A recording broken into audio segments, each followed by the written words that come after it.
رسول اللہ صلی اللہ علیہ وآلہ وسلم نے فرمایا،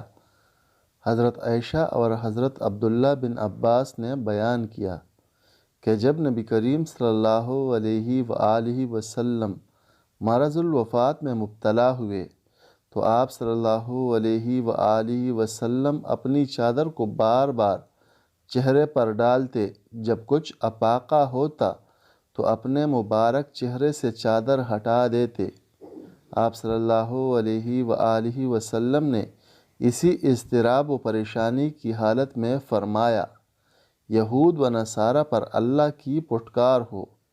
کہ انہوں نے اپنے انبیاء کی قبر کو مسجد بنا لیا۔ آپ صلی اللہ علیہ وآلہ وسلم یہ فرما کر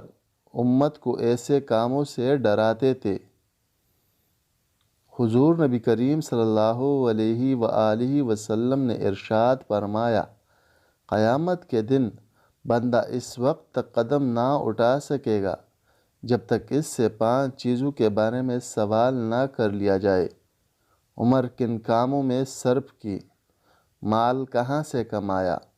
اپنے علم پر کہاں تک عمل کیا، جوانی کیسے گزاری، مال کہاں خرچ کیا۔